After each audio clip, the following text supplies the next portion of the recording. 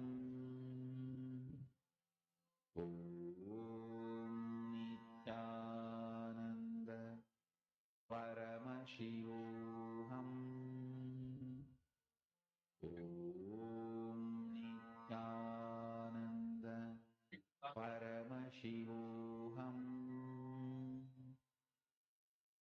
Om Nityananda Paramashivoham Om Nityananda Paramashivoham Om Nityananda Paramashivoham Om Nityananda Paramashivoham Om Nityananda I request now each of the participants to post in the chat what were you able to see? What did Swamiji reveal to you in the third eye? Whatever Swamiji has revealed, whether the colors or what the image is about, just post detailing in the chat. Nityananda Paramashivoham Whatever Swamiji has showed you, I request all participants to please post in the chat section. Yes, Ma Anand Lakshmi, Ma Sharmain Moose, all of you can post. And shall we see the answer now? What was the image that was being projected? So yes, this was the image being projected. This is a picture of a road. It's like a really long, unending road with lots of lush green trees on the sides, and you can even see like some of the rays of the sun. So this was the image being projected. Yes. And see, whatever you experience during the power manifestation, that is what matters. The experience matters. And in that same space of power manifestation, actually your cognition, what you are understanding, your ability to grasp will actually deepen much, much more. So in that same space, let us enter into the first session of our day, where in the first session, all the participants will be understanding what is time. First, we need to understand Swamiji says time is different, Kala is different. So we are going to be understanding from Swamiji the principle of time, the Kala Tattva. What exactly is Kala Tattva? Let us now listen this truth beautifully from Swamiji himself.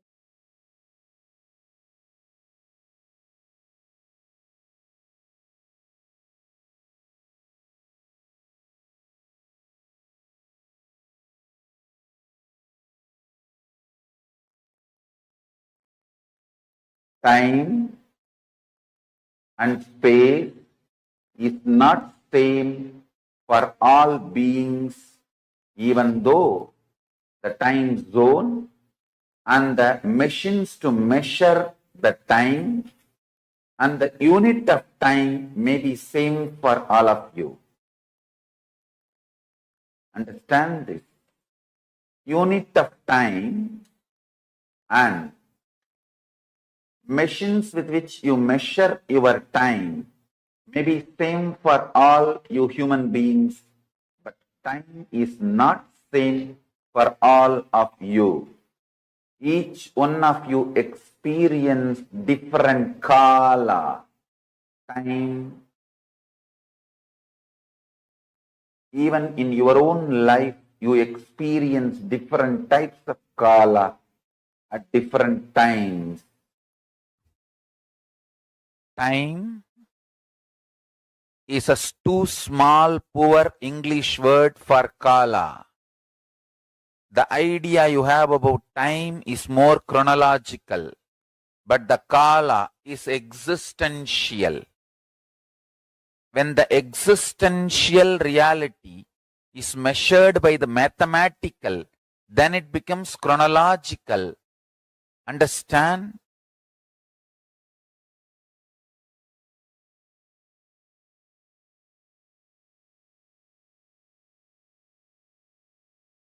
Kala is existential and spontaneous, not chronological. Time is chronological. So, I do not want to use the word time for translating Kala. You understand Kala as I directly define from Akashic records, the dimension of the universe in which life, planets, stars, existence comes up, exists for billions of years, and relaxes spontaneously and simultaneously.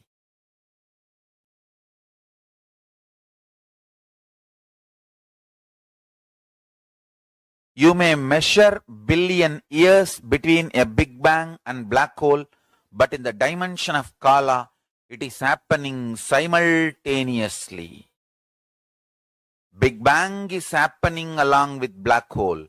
Black hole is happening along with Big Bang, simultaneously and spontaneously. Meditate on this. I tell you, the great news I have is, even by cognizing, you will become eternal. Even by understanding it, you will become part of it. It is Deva Rahasya.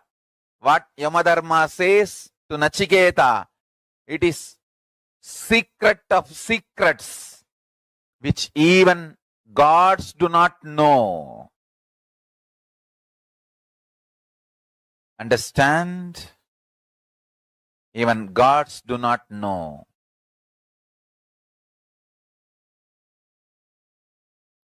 I am giving you an example of Kala Tattva, time principle. How the unconscious ordinary human being, how they grasp time. Maximum they are able to grasp only these 3 units of time. Earth rotating itself, making 1 day. Chandra, moon, going around the earth, making 1 month. Earth going around the sun, making 1 year. Only these 3 basic units of time, unconscious human mind is able to grasp.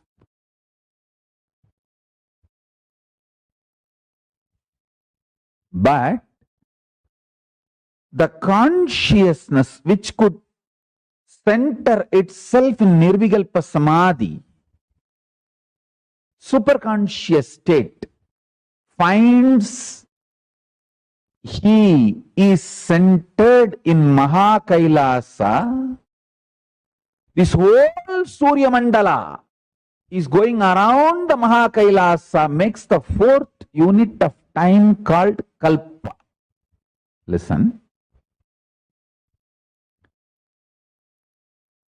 When you don't understand the 4th unit of time, Kalpa,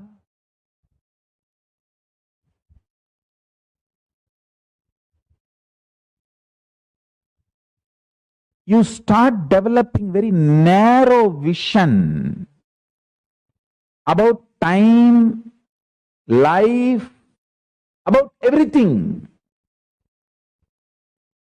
Anyone, even intellectually, understands the concept of Kalpa, the 4th unit of time, is liberated from so much of fears. I tell you, the permanence of existence, perception about life absolutely changes the moment you understand this 4th unit of time. I'm just revealing some of the superconscious principles. Understand? Because we are agitated, we don't think for a long time, because we don't think or try to understand the multiple units of time. We are just stuck with 3 units of time. That is why all our planning, all our ability to connect with the time, all our ability to understand time stops with the units of years. Whether you calculate for 10 year or 10 million year, whole thing is just within the unit called year. Listen, the idea you have about time is responsible for certain chemicals to be released in your body. If you understand the 4th unit of time, a unique special chemical released inside your body, that is called Amrita. See, all the gods and demons going around the Meru Mandara, the Meru hill, the Mahakailasa, understanding the time through the Vasuki snake. Vasuki is nothing but the symbolic representation of the time snake, Kala Sarpa. When that happens, the body releases nectar. Understand? The understanding I am giving now, the vast understanding about the 4th unit of time, if you can intellectually internalize and see in your life, suddenly you will realize you have so many powerful cognitions, so many powers, so many wonderful things in life. Now understand the units of Kala Tattva and also understand how by not understanding the units of Kala Tattva, we are all collectively suffering and started believing suffering is natural. No! Suffering is neither natural nor inevitable. With the right understandings, it doesn't even exist. The visionaries are convinced suffering is inevitable. So the followers are also convinced suffering is inevitable. That is the biggest suffering. That is the real delusion. That is the real delusion. Now, let us look at only the 4th unit of time. The 4th unit of time is cognized by the mind which lives in Nirvikalpa Samadhi. And even if all of you have not achieved the Nirvikalpa Samadhi, if you understand the principles from a person who lives in Nirvikalpa Samadhi and makes that as a lifestyle, you will enjoy all the benefits of the Nirvikalpa Samadhi. For example, Einstein's theory. All of us may not understand, but many benefits derived from that theory, we are all enjoying in our life because we decided to accept his theories. Same way, the 4th unit of time, this theory, all of you may not be able to grasp it, but if you decide to accept and enjoy, make this theory as a part of you, you will enjoy all the benefits of these truths, benefits of this theory. That is what I call living enlightenment. Till you realize personally, individually, as your own enlightenment, living it because your Guru has revealed it, making that as your vision because your Guru has revealed it is living enlightenment.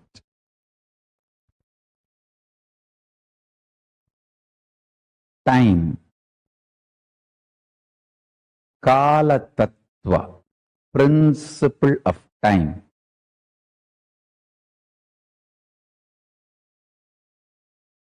Once internalized, you just become Kalatita. Understand? Your body is a complete, listen to this word, complete mechanism to convert any powerful cognition into power. Let me repeat, your body, which is alive, if you are listening to my satsang and you are able to cognize, you are alive.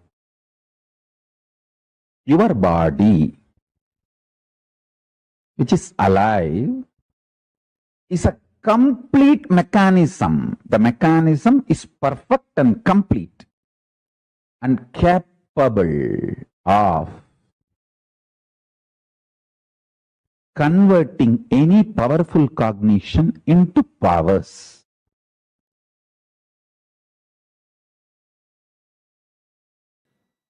So, please listen.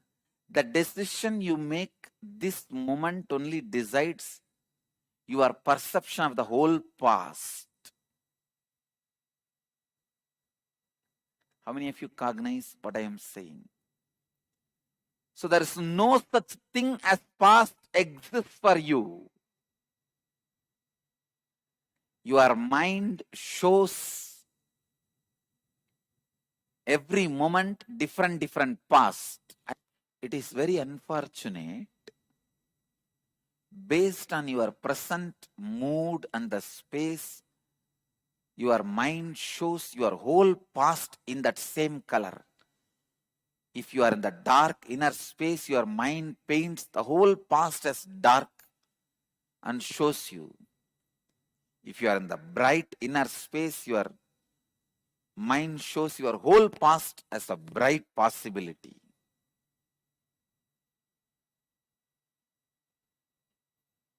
Only when you break this pattern, you start human life.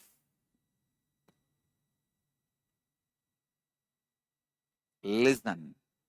Only when you break this pattern, you start human life. It is so unfortunate. It is so unfortunate. Listen. It is so unfortunate. Human beings does not understand the truth. When your mind is in dark space, it shows as if your whole past is dark. When your mind is in light space, as if your whole past is enlightened.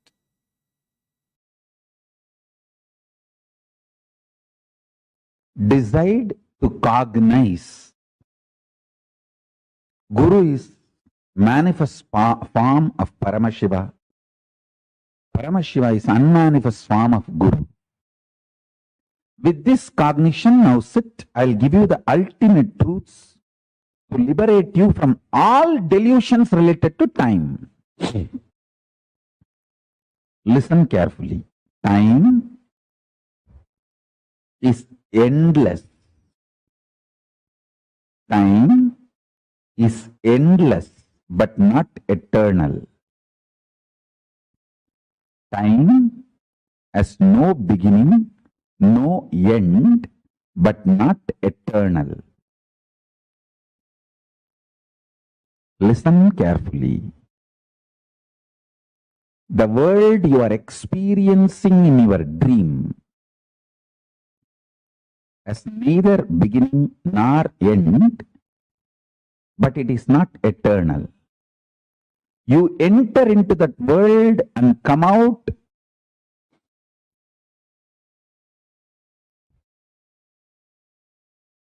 but even by existence, that world is not eternal.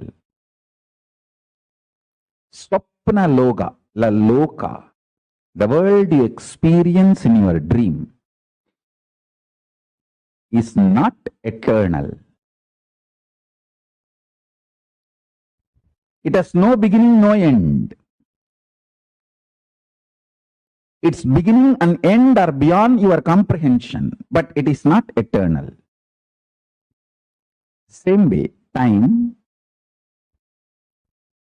neither as beginning nor as end. Its beginning and end do not exist as you comprehend something beginning and ending. Same way, it is not eternal. Only Paramashiva is eternal. Everything else is anitya. Sutta Nitya is Paramashiva. The purely eternal, pure eternity is only Paramashiva. Understand?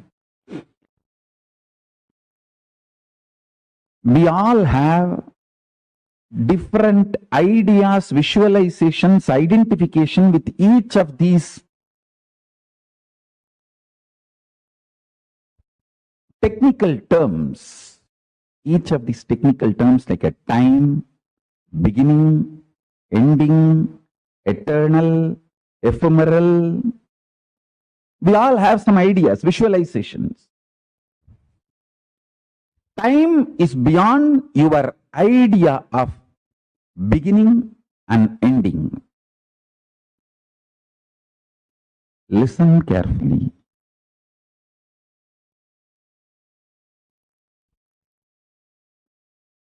You have multiple births and deaths. Life does not end by your body not functioning. Your body stopping functioning is not end of life. If you want to end the life, raising the quality of your consciousness is the only way. Awakening to the fourth time, Turiya Kala, Turiya Loka, Turiya space is the only way to free yourself from birth and death. If you want to free yourself, you can consciously play with these births and deaths. You can take the birth as you want. You can even be born as a rich person. I tell you, if you just decide to cognize, wealth is too small.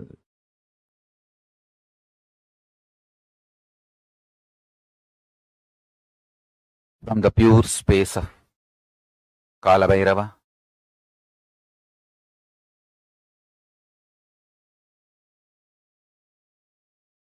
Paramashiva is revealing all these great truths to the world.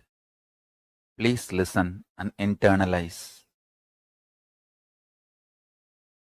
All these truths are independently powerful and capable to make your consciousness into superconsciousness. Your consciousness is the seed. It is a possibility. If you understand these great truths, it can flower into superconsciousness.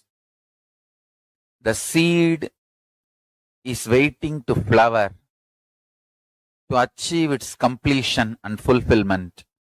Listen and cognize these truths. You will achieve completion and fulfillment, ultimate enlightenment. Listen. The first truth.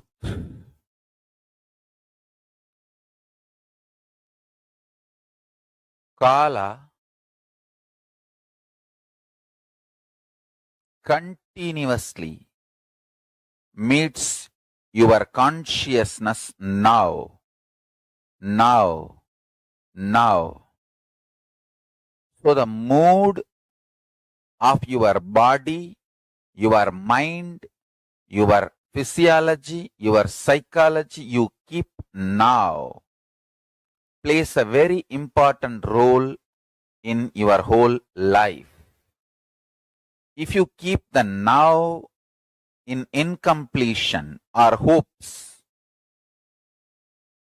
that will continue forever. If you keep the now in the completion and clarity, that will manifest forever.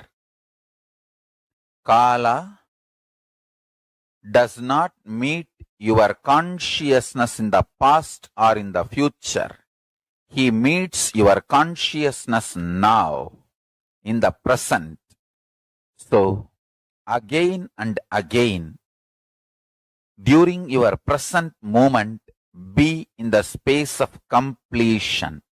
Learn to bring completion to yourself, restful awareness to yourself now. Kala, time, can tolerate anything but is allergic to powerlessness. Even if he sees there is some possibility of powerlessness in you, he just pulls it out. And I tell you,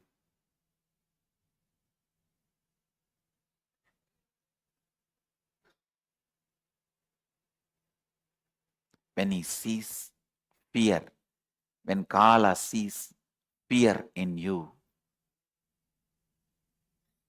he tells, hey, don't bother. Whatever you are afraid of losing, you will see, now I am removing it. But you will not become powerless. You will not be depressed.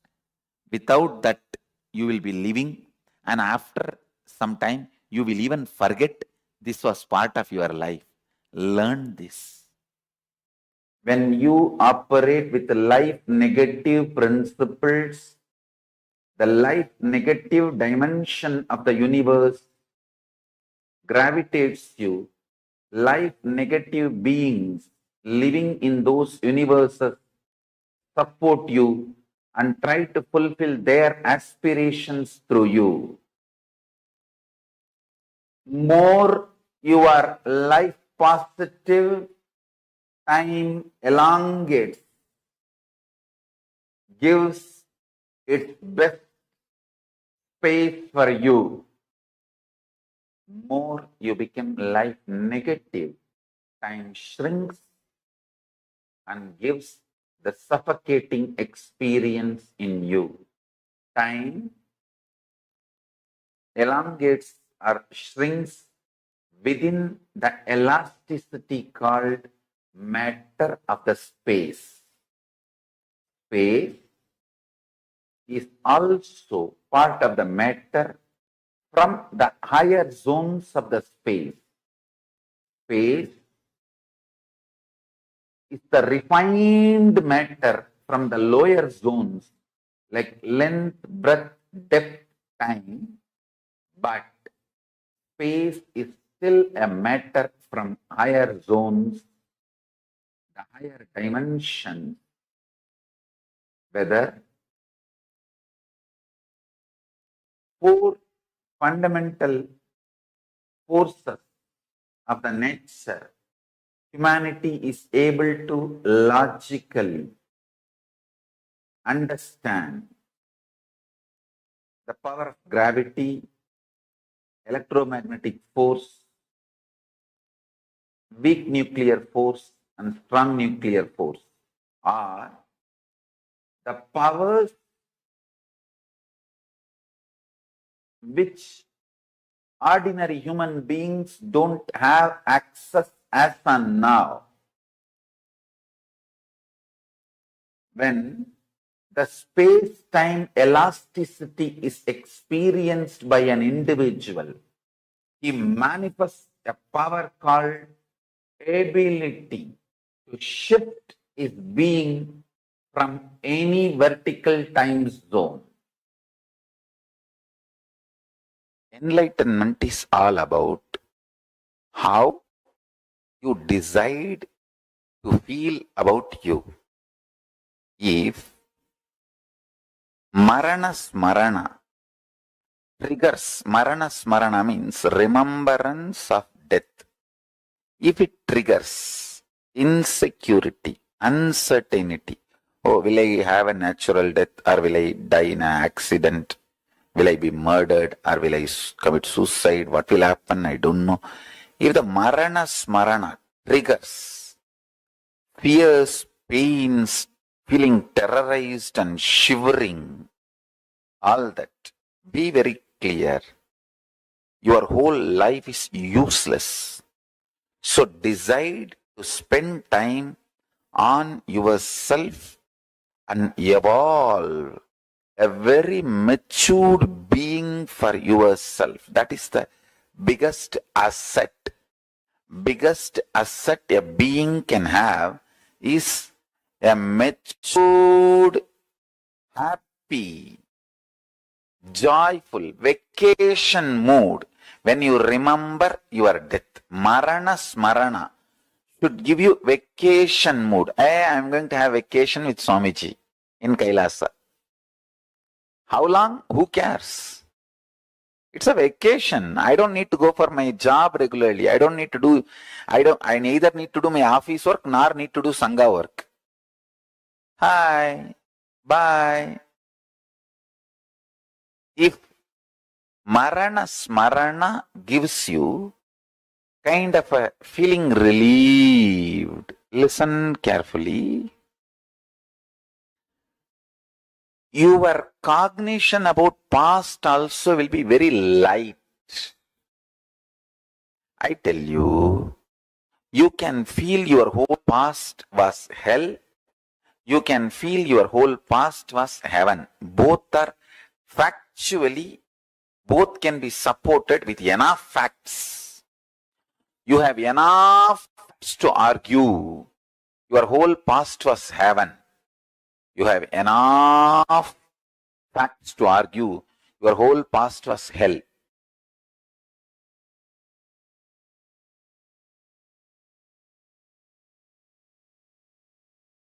You have enough facts to come to the conclusion your whole past was heaven. You have enough facts to come to the conclusion whole past was hell.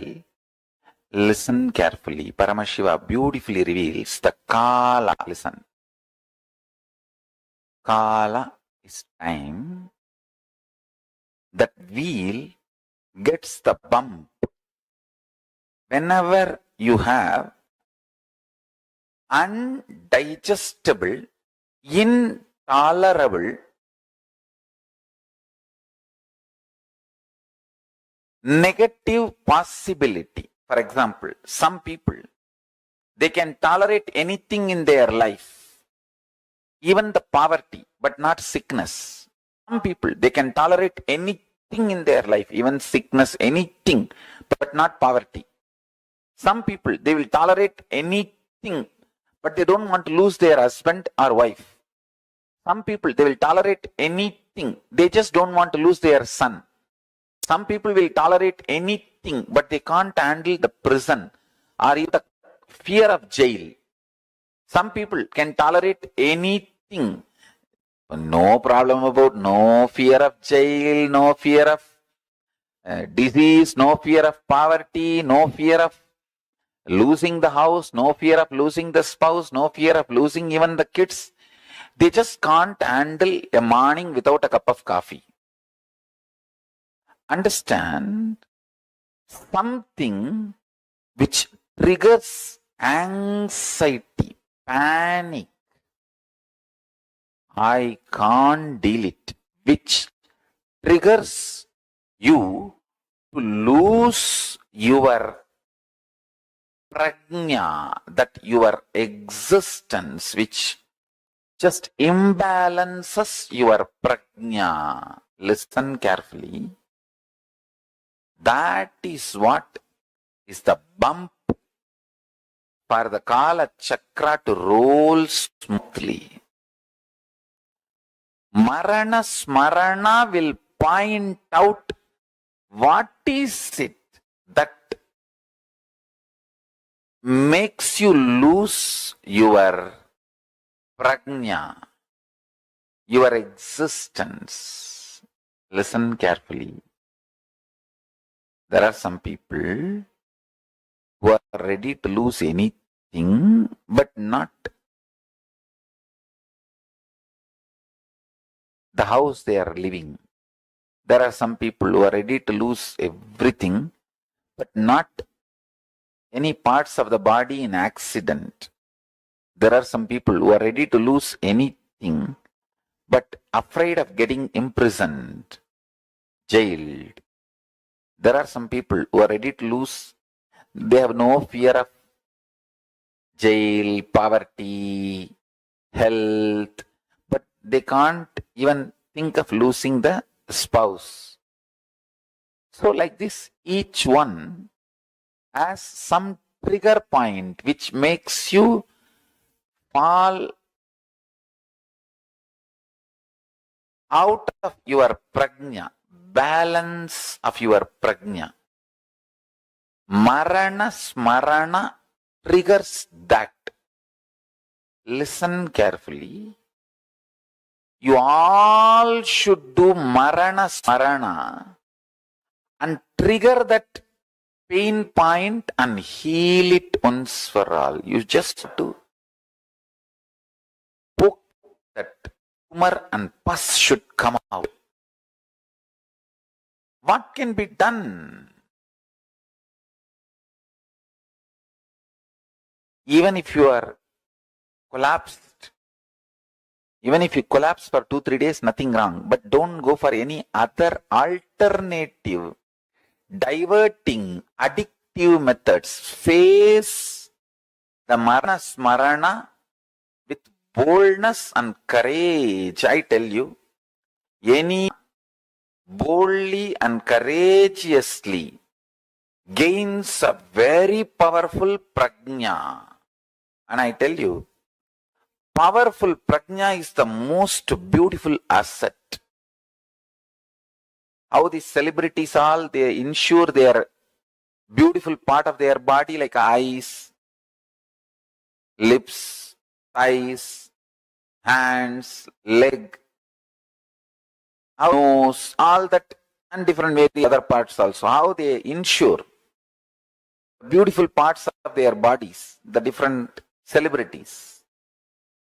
Same way, the most valuable part of your life, part of you, is the consciousness, the powerfulness you raise through Marana Smarana. Marana Smarana means remembrance of the death.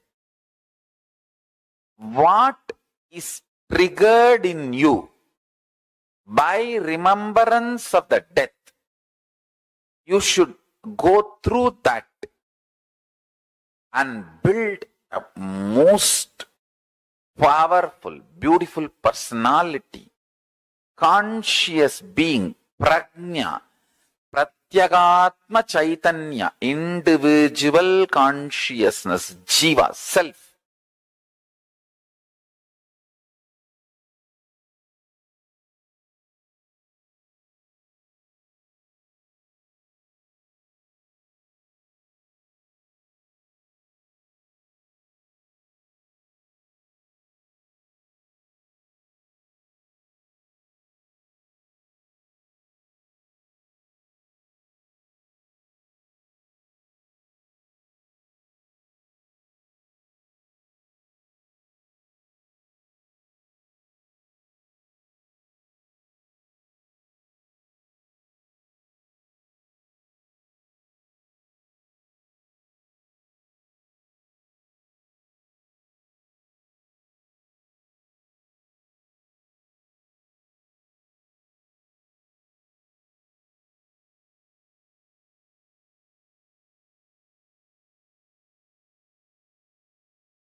Nityanandam. Wow, that was a beautiful, powerful session on Kala Tattva. What did each of you understand? Can I request each of you to please share your understandings on what you understood as Kala Tattva? What is Kala Tattva? Nityanandam Lingodbhavanaya, Ma Lissy Wong, Nityanandam. What did each of you understand? Ma Malgrira Visconsulis, Ma Maluhya Mona. What did each of you understand as Kala Tattva? What is Kala Tattva? Can I request each of you to post?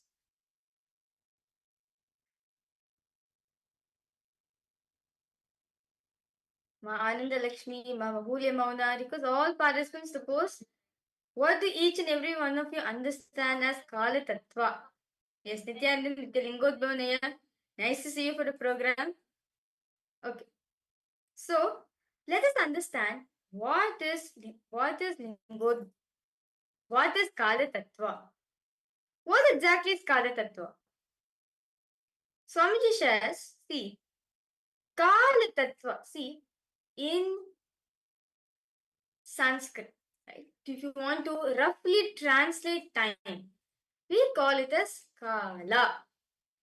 We have 3 units, right? We usually see time as 3 parts: past, present, and future.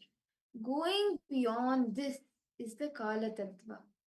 And going beyond these 3 units of time is Kala Tattva. See, actually, Paramashiva beautifully reveals that Kala, which is time, that wheel, when some people can tolerate anything in their life, anything, but not poverty. And he actually beautifully reveals this in the Paushkaragama. Very beautifully, Paramashiva says in Paushkaragama, verse chapter 5, verse 7 and 8, in the Kaladi Pasha Patalaha, Paramashiva says, Grahakatvena tat siddhe na chatte grahanam vina grahana bhavatastasya grahat kashunya shavat stitaha tannivritya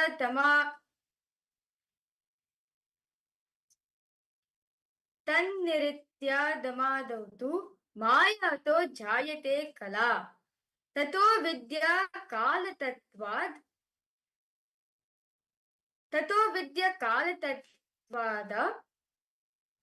बुद्ध्योगार्थम आत्मनः. See, actually, it says that Paramashiva says very beautifully that the time, right, what we call as time, the time, Kala is the time. That wheel, like if you have seen the photo of Kala Bhairava, right? The Kala Chakra, the time, the Kala Chakra, the Prabhavali, the Kala Prabhavali has behind him. So the Kala Chakra. Whenever you have indigestible intolerance, negative possibility, some people can tolerate anything in their life, anything, but not poverty. Can I request each of you to take a few minutes and look into your life and pen down what all are the things that triggers you? What is it that you cannot handle? What are those few things? For example, losing your loved ones, or falling into poverty, or the fear of dark, or even the fear of death, the fear of the unknown. What are those few things that you cannot handle? Can I request each of you to write that down?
Yes, I hope each of you have been able to complete writing this.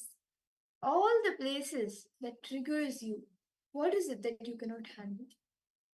Now, I request each of you to take a few minutes and pen down the different incidents, the situations that you remember getting triggered. And you can go back to the earliest incident, find the earliest incident when you started getting triggered. Can I request each of you to take a few minutes to write this down? Go sit with yourself, analyze. I request all participants, analyze within yourself. Masumati, Nityanandama. Yes, Masumati, Shanmugha, Nityanandam. Let us all spend time, sit, analyze within ourselves. What are the fears are we facing? Okay. Lingodvanaya, you have fear of afterlife judgment, fear of being banished by my near ones, fear of being rejected by people. Okay. Can I have you listening in? Lingodvanaya, if you're here, can you just post the yes in the chat?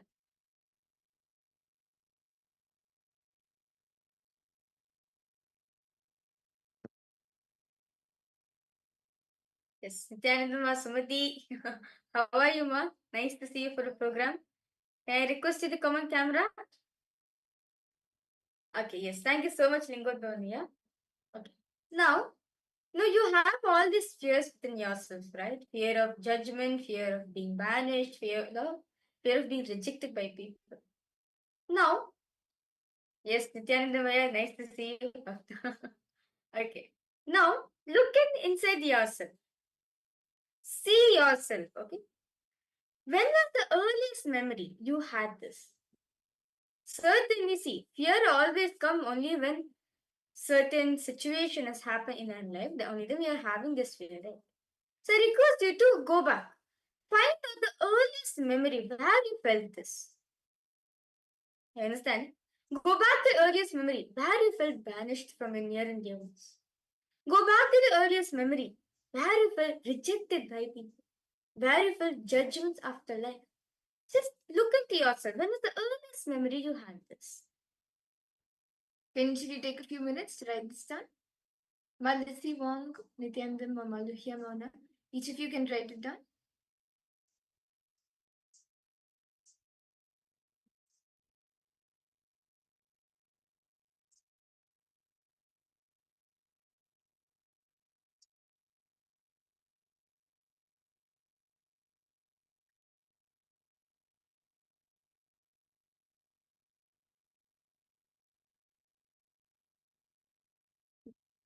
Pen down the incidents, situations you remember. You're getting triggered because of this fear. This fear getting triggered into you. Find the earliest incident.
Yes.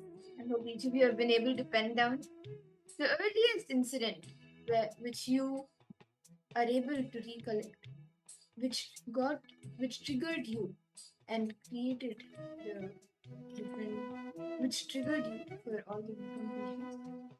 Now I request each of you to take a time, take a few minutes to relive this. We will actually complete with all this. Yeah, understand this completion will help us to relive all of those things that have happened in the past, so we can live in the present and the future, and that is how we can experience the Kala Tattva and go beyond time.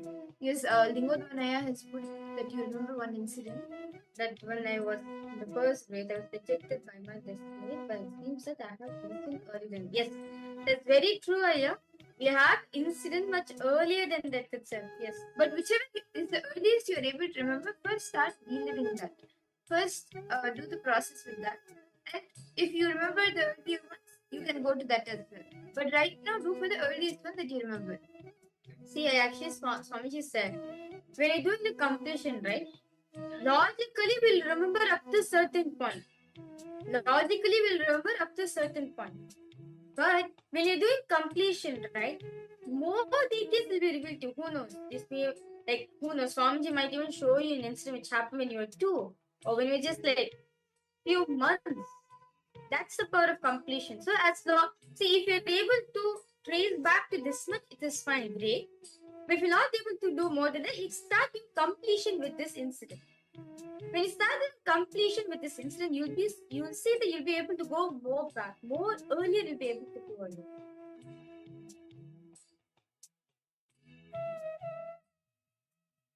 Okay. So, shall we all start this exercise? I request each of you to take a few minutes. And every incident that you have written down, start reliving it. Go back to that same age, the same you, the same emotion, the same dress, the same whatever the maturity level at that point, and become that again. Become that child again. Please start.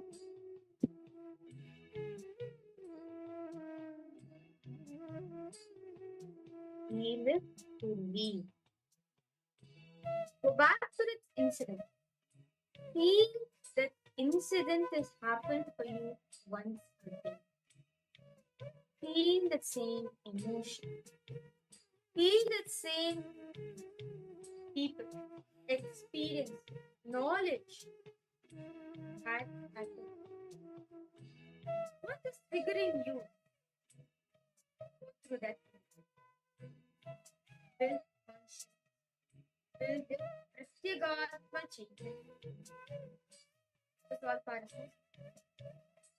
Relive intensely all the incidents. Person be relieved.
I hope each of you have been able to relive and relieve the few incidents that you have been able to recall and remember. See, understand this completion, when you do this completion, anything, all the pain that triggers you will leave you. That all the pain that binds you by the time will leave you, and you will be able to go beyond time. And that is actually precisely what we will be doing today during the power manifestation. All of us throughout the day are going to be manifesting the power of Akashic reading. Akashic reading.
We apologize for the technical glitch.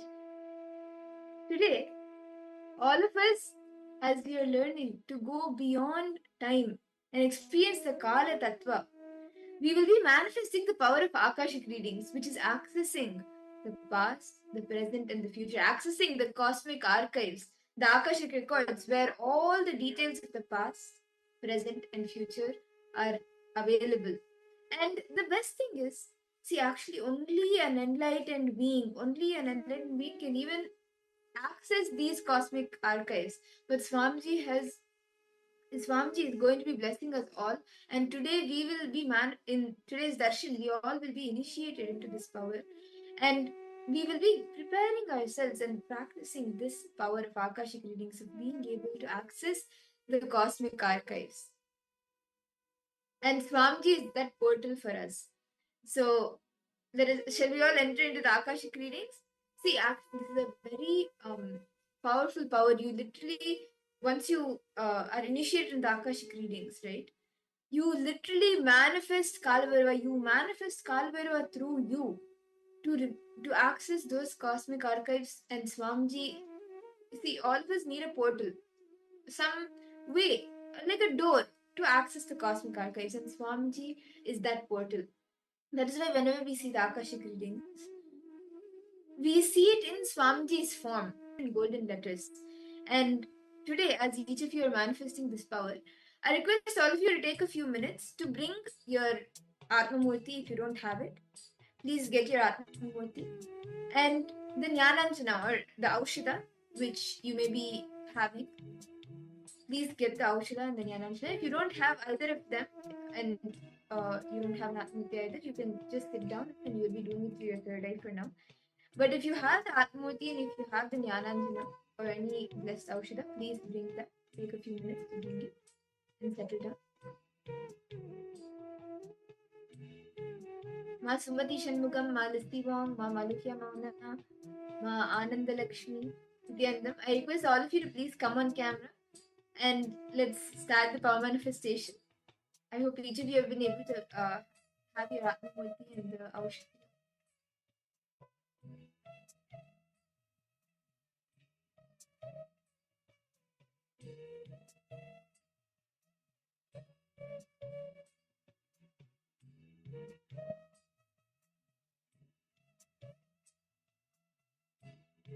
So the Aushada or the Jnananjana, you can apply it on both your third eye and the third eye of the Atmamurti. So you can apply it here and on the third eye of the Atmamurti, on Swamiji's third eye. When you start doing the Akashic readings, when you start accessing, when you're able to access the cosmic archives, whatever Swamiji reveals to you, whatever Kala reveals to you from the cosmic archives will appear in golden letters on Swamiji's form. So what you will be doing now is we will be giving a specific date. We will be giving all of you a specific date from our own lives, and you will be seeing on Swamiji's form what are the details of the happening that happened on that specific date. You will be seeing this on Swamiji's form appearing in golden letters through the Akashic records. So can I request each of you to please settle down? Okay. So I request all participants now. Okay. Good morning. Okay. Malisivo, Masumati, I request all participants now. Please come. We're now going to be starting the power of Akashic readings. Okay. So I request all of you to please sit in front of your Atmamurtis or a picture of Swamiji. Anyone have an option? You can sit in front of Swamiji's Atmamurti and apply the Aushada. I request all the participants, please get your Aushada and come. You can put the Aushada on Swamiji's third eye and also on your third eye. And we'll be now starting the power manifestation.